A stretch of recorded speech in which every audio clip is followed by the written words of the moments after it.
welcome back. Hopefully you've had a chance to look at the first talk in this series of talks on the history of Christianity in the United States and the lens of race. We're going to move in now to week 2. Now we're going to look again at the same time period, the same time frame as the last talk, the colonial beginnings in the 1600s, but this time we're going to be thinking about the concept of race. And here's where we are in the overall schedule. This is the second talk. And I want to start tonight with a couple of foundations that have played out in our history in relationship to Christianity and race. And I want to start first of all with this papal decree named Dum Diversas, which the Pope put out in 1452 regarding the King of Portugal. And remember from last time, Portugal and Spain were exploring like crazy in the mid-1400s. So just let me read the highlighted pieces here of Dum Diversas. You can find the whole text of this online. So in 1452, the Pope said to the King of Portugal that he had the right and permission to invade, search out, capture, vanquish, and subdue all Saracens, Muslims, and pagans whatsoever, and enemies of Christ, basically anybody who wasn't a Christian anywhere, and to reduce their persons to perpetual slavery, and to appropriate for himself and his successors their possessions and goods, and to convert them to his successors' use and profit. Okay, this was 1452, about 40 years before Columbus headed over here from Spain. Now, the Dum Diversas was actually the first of 3 papal bulls, or 3 papal declarations that established what we know now as the Doctrine of Discovery. And it was a set of legal principles that governed the European colonizing powers, particularly regarding the administration of indigenous lands, or the places where they colonized. After the Dum Diversas, a couple of years later, we have the Romanus Pontifex, and in here the possession, in this particular declaration, the possession of non-Christian lands would be justified along with the enslavement of native non-Christian pagans in Africa and the New World. And the Pope wanted to put his Christian desire on this. So he wrote that he desired to seek, quote, the salvation of all, that he may bring the sheep entrusted to him by God into the single divine fold, and may obtain for them the reward of eternal felicity and obtain pardon for their souls. So he cites here in this Romanus Pontifex spiritual and theological motivation for the acts of atrocity that followed the Doctrine of Discovery. In 1492, Columbus sailed out for Spain and landed in the North America in the quote unquote New World. And then the next year, in 1493, the Pope put out Inter Cetera, which was another declaration where he gave the same permission to the King of Spain that he had given to the King of Portugal to subdue and enslave and take over these non-Christian lands, all with this wrapping of that it was good for religious reasons to bring these people to these indigenous peoples to Christ. So really, this Doctrine of Discovery gave permission for the European body and the European mind to view themselves as superior to non-European bodies and minds. And so that you don't think that the Doctrine of Discovery was some old medieval Catholic thing, the underlying assumptions of the Doctrine of Discovery were taken up into the American idea of manifest destiny. And manifest destiny was a phrase that started to be used in the 1800s. This American belief that the United States was destined to expand across the entire North American continent. That was our manifest destiny. And this painting here is by John Gast. It's from 1872, and it's a representation of the modernization of the New West. So here we have Columbia. This woman, Columbia, she's the personification of the United States, and she's leading civilization westward with the American settlers. And you can see in the picture the light in the east, which she is bringing to the darkness in the west. She's stringing telegraph wire. She's holding a book. And it's just really a very deeply ethnocentric view that American culture, government, race, religion, and country are superior to all others. The three important aspects of both the Doctrine of Discovery and the Manifest Destiny, which shared its underlying assumptions. The United States has some kind of unique moral virtues that other countries did not have.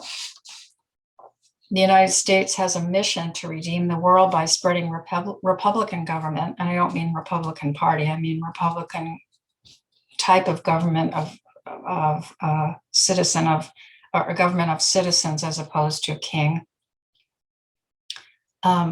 The United States has a mission to redeem the world by spreading Republican government and the American way of life around the world. And it's just faith in America's divinely ordained destiny, which we saw the beginnings of last week with John Winthrop's sermon in City on a Hill. So let's take a quick look. Let's take a quick look at the interactions with the indigenous people of New England during the 1600s when the Pilgrims and the Puritans came over here. There were a couple of Massachusetts pastors, John Eliot and Thomas Mayhew. They made a significant effort at evangelizing the indigenous people, and many of them came to believe, became converted to Christianity. However, these pastors, like John Eliot, in their sense of European superiority, they forced the people to conform to English Christianity and rid themselves of all their own culture. Although I have to give John Eliot credit for translating the Bible into Algonquin native language. But any mission to the indigenous peoples in this New England area was undone in 1675 and 1676 with a brutal and bloody war between the Puritans and the Wampanoags. We looked at that last week, King Philip's War. And after this war, any captured or surrendered indigenous women were given to the colonists as servants, and the men were sold as slaves and shipped as far away as they could ship them. Even those who had converted to Christianity and had tried to assimilate into the English culture and norms, there was suspicion on all of them by the white colonists. Okay, so the Doctrine of Discovery and how it started to be played out in this European superiority over indigenous peoples. Another thing that was feeding into American exceptionalism, or this claim of American exceptionalism, was something called the Anglo-Saxon myth. This is a root of American exceptionalism. Remember last week we looked at a theological root in that John Winthrop sermon with the City on a Hill and the Puritans being in covenant with God like the Israelites.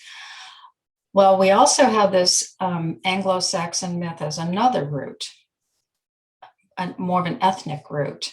So in the first century, all of this Anglo-Saxon myth, interestingly, grew from a first century text by a Roman historian in his book Germania. In this text, Germania, Tacitus describes as a northern group of people that were of an unmixed race. They were white people with blue eyes who were brave, had strong moral character, possessed an instinctive love of freedom, and basically had a perfect form of government. Now, the English people were basically primarily descended from a couple of northern tribes, Germanic tribes, the Angles and the Saxons, which is where we get Anglo-Saxon.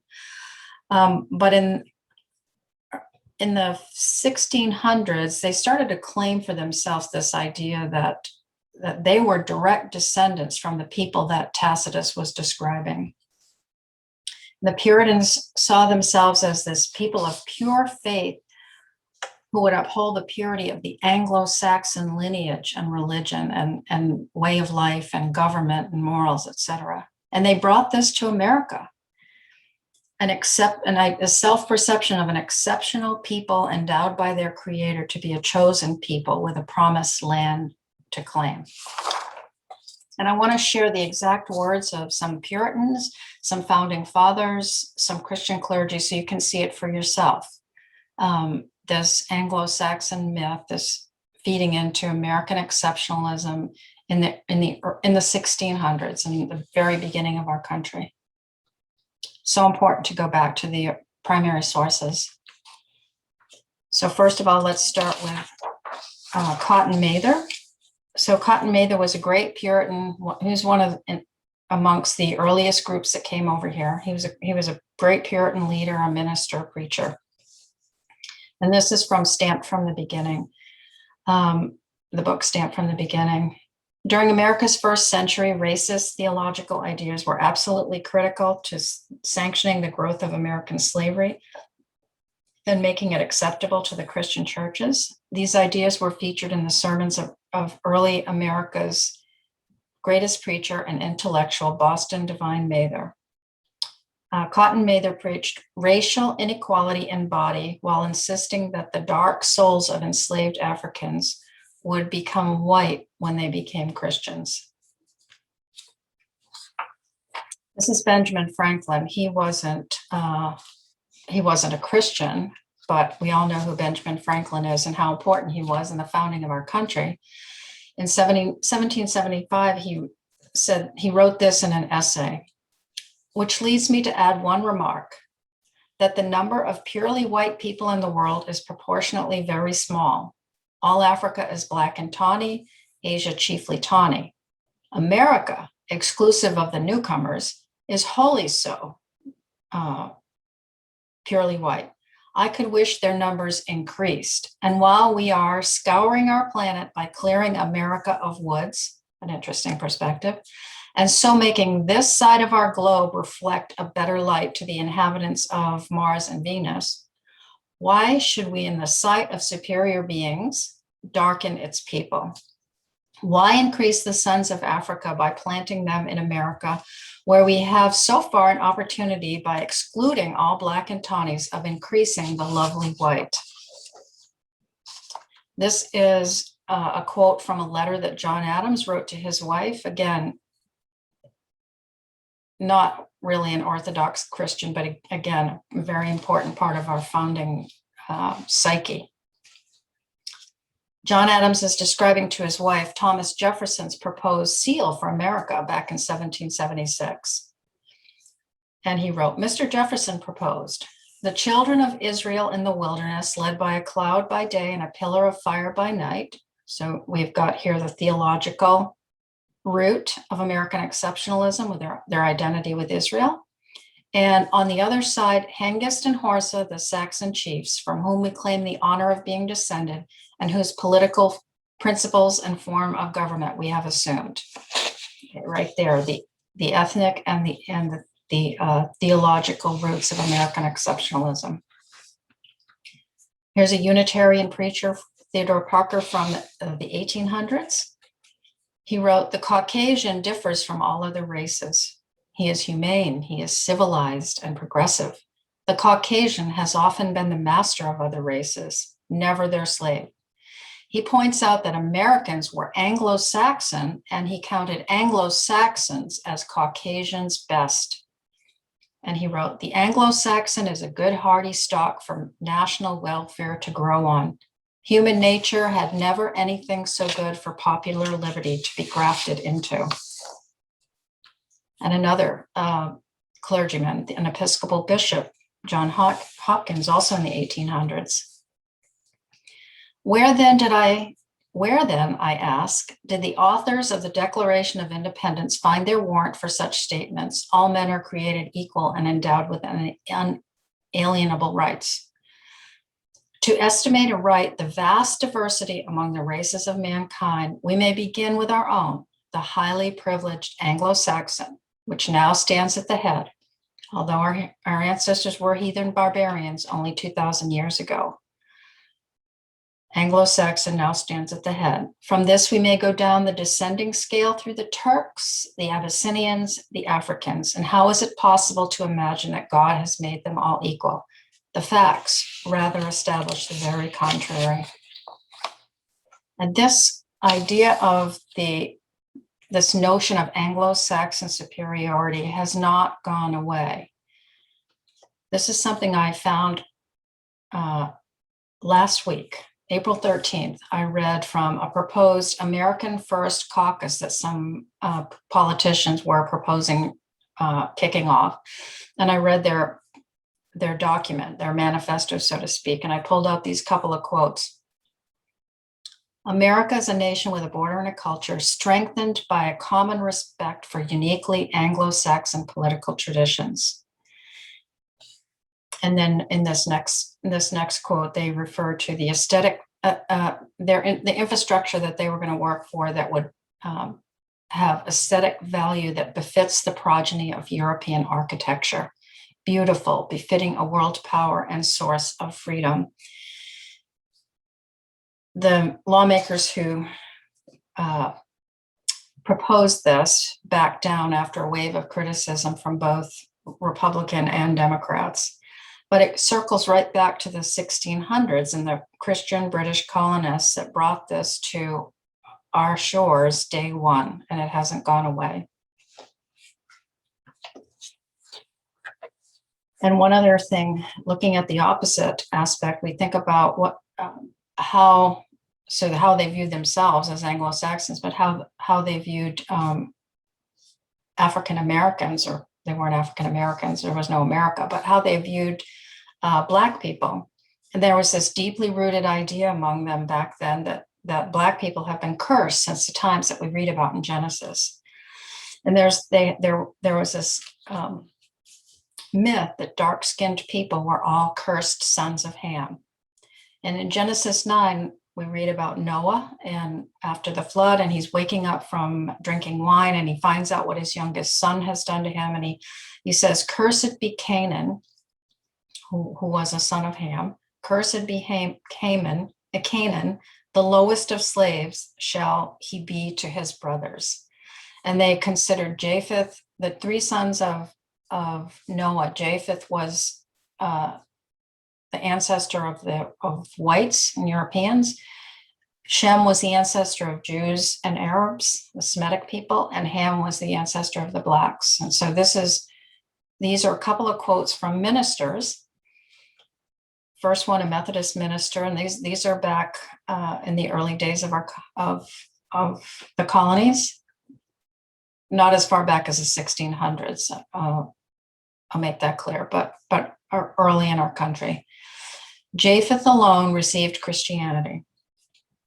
Okay, Japheth, Europeans, whites, which Shem rejected as the messenger of light, and then sunk again to slumber through the ages dark with dismal dreams. This is Japheth. Providence lift the veil and showed him, Japheth, America, the birthright of Shem, and bade him, Japheth, inherit and enter, possess and improve. He gave him, Japheth, the ancient commission to coerce the race of Ham to bear its part of tribute by tilling the soil and subduing the earth. The Genesis curse. And then another minister in South Carolina.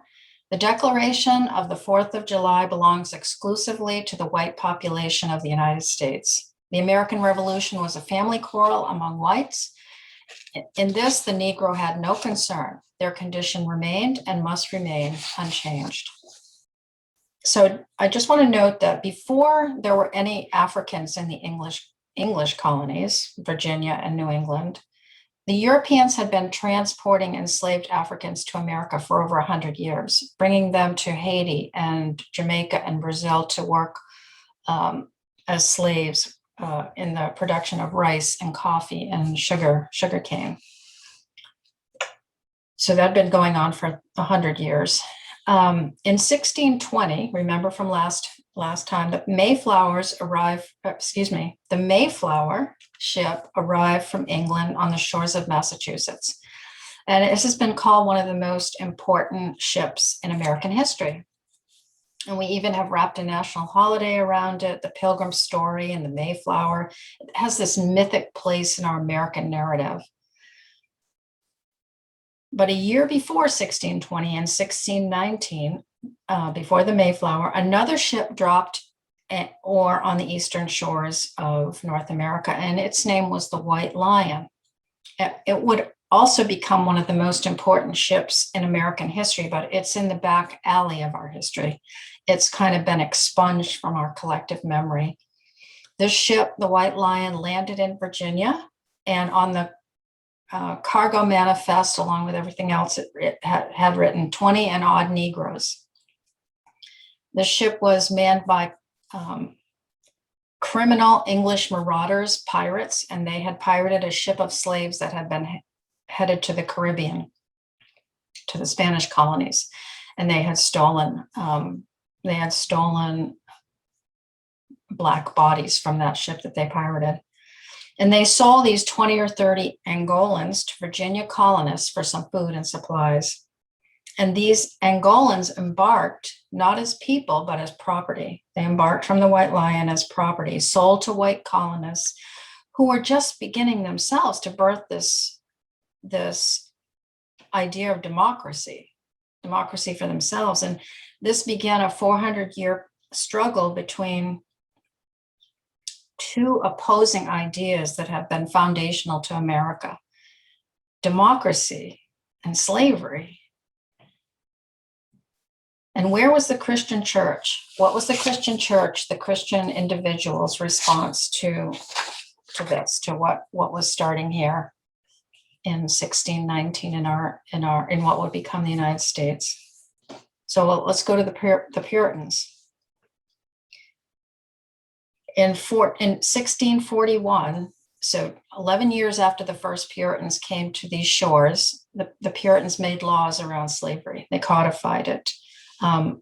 Who could be held in slavery and who couldn't, that sort of thing. And here's Cotton Mather again, who helped write the first New England Constitution way back then in the 1600s. This powerful Puritan minister wrote this in the Constitution in 1636. He said, "There shall never be any bond slavery, villanage, or captivity amongst us." So we are not going to enslave each other. So there won't be any slavery unless it be lawful captives taken in just wars, and such strangers as willingly sell themselves or are sold to us. So if Black people are sold to us, then we are allowed to own them as slaves. That's New England. And let's go down to Virginia. Remember, in Virginia, we have the Anglican Church, the Church of England. And they were in a quandary because enslaving a fellow Christian is not allowed. So they weren't motivated to share the gospel with their slaves and let them be baptized. But they made a law. The Virginia General Assembly, which was made up of Anglican men, in 1667, they enacted this law, and here are a couple of quotes from it. "It is enacted and declared by this General Assembly and the authority thereof that the conferring of baptism does not alter the condition of the person as to his bondage or freedom. So, masters freed from this doubt may more carefully endeavor the propagation of Christianity by permitting children through slaves or those of greater growth, if capable, to be permitted to that sacrament of baptism."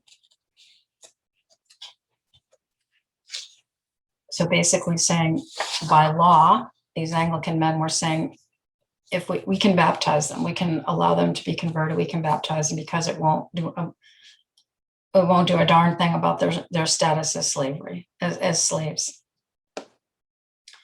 Okay, so not just in the South, but up here in the North. This was written by a Dutch Reformed minister in New York in 1656. And he was the clergyman who was supposedly ministering to the the 40 people that Governor Peter Stuyvesant owned in Manhattan.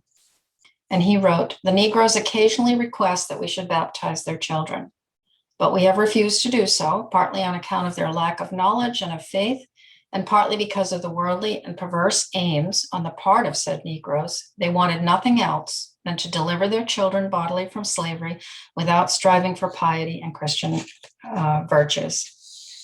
So just this sense of saving slavery rather than saving souls. Okay, over in England, some clergymen created a society for propagating the gospel in foreign parts. And they created this to send missionaries from England to the colonies. And one of the missionaries that was sent to the colonies was a Francis Lejeune, and he was sent to South Carolina, and he was outraged at slavery, but his outrage had its limits. And before he baptized someone, he made them repeat this vow before they could be baptized.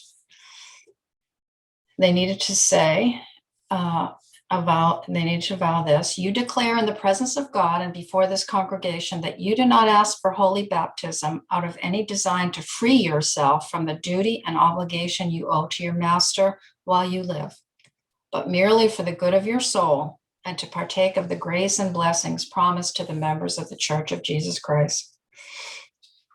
He wanted to circumvent slave owners' objections to his missionary work, so he emphasized obedience instead of liberation among the slaves. So from the beginning of American colonization, the Europeans crafted this Christianity that would allow them to spread the faith without confronting the exploitative system, this exploitative economic system of slavery. And this is a quote to consider from Mark Noll. He's a historian of American, particularly evangelical religion. And he wrote this big text, it's one of my sources, A History of Christianity in the United States and Canada. And he said in there, the interplay between colonization, slavery, and faith existed from the first.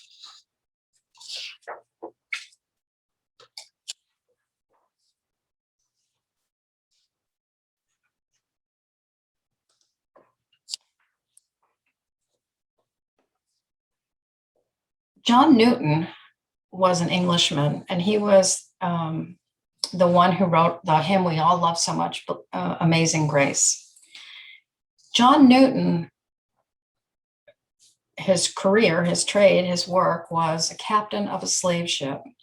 And John Newton marks the date of his conversion at 1748, but he did not end his involvement in this transatlantic slave trade until 1754, because that was the year that he had a major stroke and he had to retire from the sea. Now, 3 decades after he retired from sailing, Newton wrote an essay called Thoughts Upon the African Slave Trade. And he wrote it to encourage British abolitionist movements and also as a personal confession. And he's celebrated because he eventually repudiated slavery. But if not for the stroke that made him retire from the sea, he might likely have remained a slave trader for the rest of his life, despite his conversion to Christianity.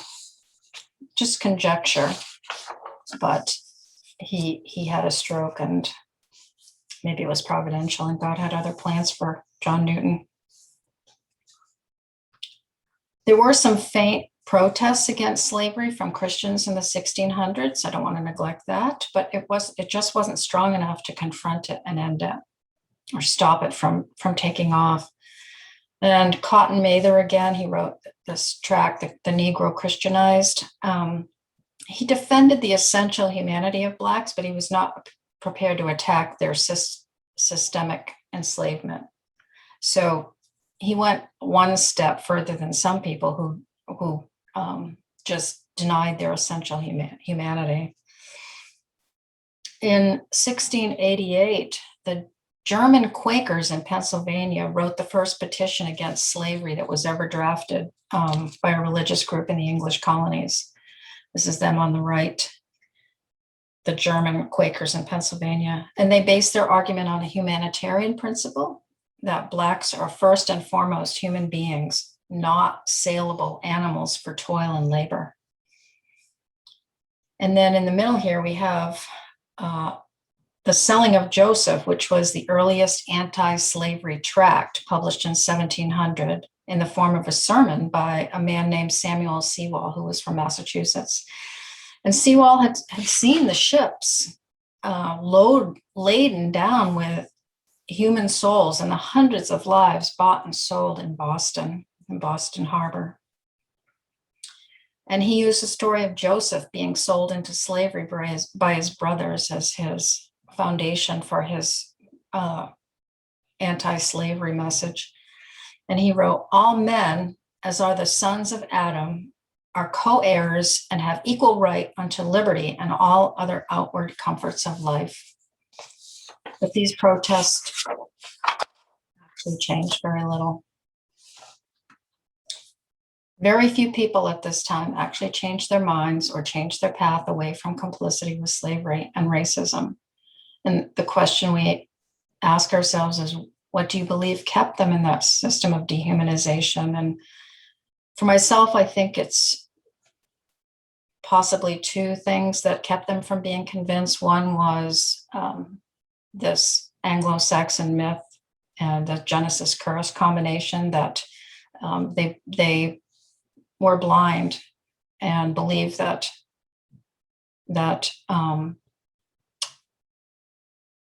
the Anglo-Saxon race was meant to subdue and enslave the Black race, who were under curse. The other thing, so I think that was unconscious, just the way that they were socialized into that culture. The other thing I think was more conscious, and that was economics and greed.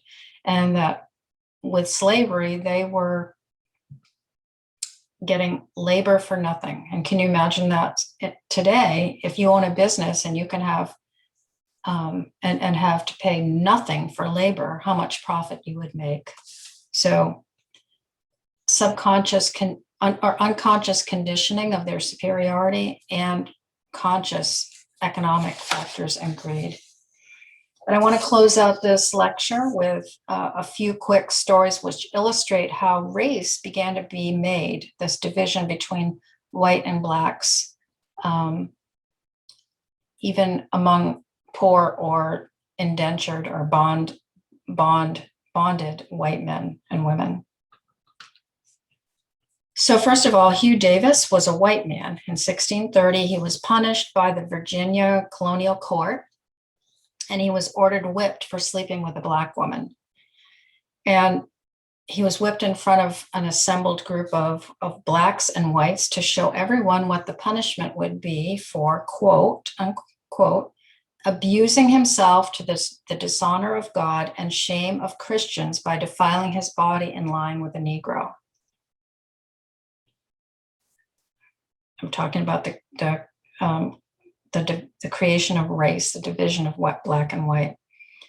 In 1640, an indentured servant meant you're like a slave, but there was an end point. It wasn't for life. So a white indentured servant, a Black indentured servant by the name of John Punch ran away from his Virginia owners along with two white indentured servants. So they're all in the same status of slaves, but it wasn't for life. They were recaptured, and the court sentenced the two white servants to 30 lashes and an extra year added onto their indentured servitude. Punch's punishment, the Black indentured servant, was his punishment was that he was committed to be a slave to his master for the rest of his life. So lifelong slavery. So the servants of African descent were being viewed and treated differently from their white counterparts who had the exact same status. And again in Virginia in 1680, a man by the name of Nathaniel Bacon, a white man, he had a beef with the Virginia colonies government, and he gathered up a group of hundreds of white indentured servants and white indentured slaves and, black indentured servants and black slaves, just a combination. And he led a rebellion against the Virginia government. Well, it was put down, and penalties were placed on everybody, white and black, who participated. And one of the penalties was that no one was allowed to carry a weapon. Anybody who had participated in the rebellion could no longer carry a weapon. Eventually, the penalties were removed, but only from the white men who had been part of the rebellion. They were allowed to carry weapons again. But in removing those penalties, one of the things that was stated was that even a free Native American or a free Black person was forbidden to lift up his hand in opposition against any Christian, no matter the provocation. But the implication being that Christian meant white. So a Native American or a black man, not even a slave, a free Black man, could not lift his hand against a Christian, a white, no matter what provocation.